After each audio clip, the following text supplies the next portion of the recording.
Hello,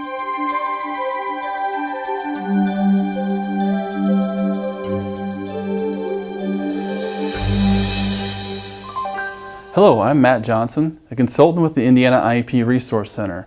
For today's essential element, I would like to discuss the topic of Continuum of Services or placement options. So then, what is a Continuum of Services, and what do you need to consider for a student's placement? According to Article 7, to the maximum extent appropriate, students with disabilities, including students in public or private institutions or other care facilities, are educated with non-disabled students.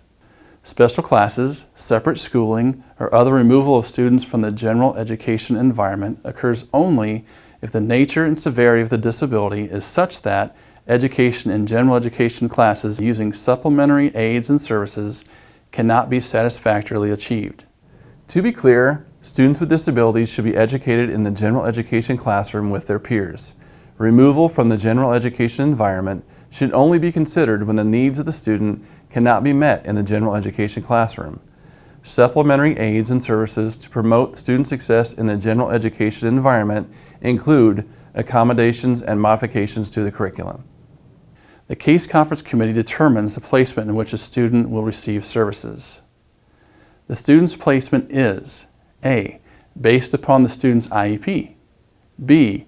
Reviewed at least annually, and C. In the school that the student would attend if not disabled, unless the IEP requires some other arrangement. Every student has a right to be educated with his or her peers in the general education environment. The Case Conference Committee must carefully examine any decision to remove a student from this environment.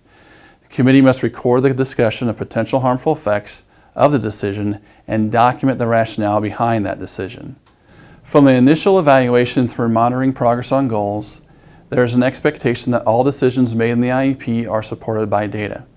Data can be any student-specific information gathered, including but not limited to achievement scores, grades, observations, anecdotal records, and student input.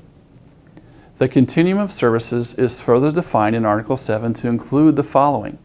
These are listed from the most separate setting to the most included setting.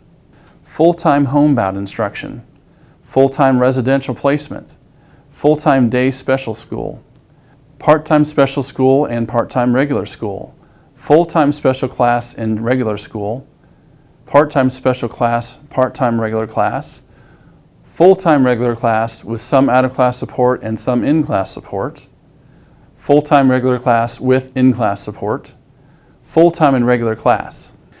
Each school district must ensure that the full continuum of services is available to students. This does not mean that each district must contain the mechanisms to provide the service directly, but rather must have a plan in place to provide these services at need. District stakeholders should take a close look at the menu of services available to students with disabilities to ensure that all students get what they need when they need it. The mere fact that a student does not perform at grade level academically, socially, or functionally is no reason to remove or exclude him from the general education class or curriculum. As referenced earlier from Article 7 and IDEA, each student has the right to be included in the general education classroom with his peers.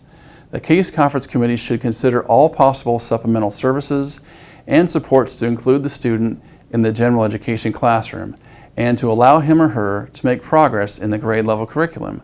Only when these options have been considered and the student presents needs that cannot be met in the general education environment should removal from the general education environment be considered. That concludes today's Essential Elements episode on Continuum of Services.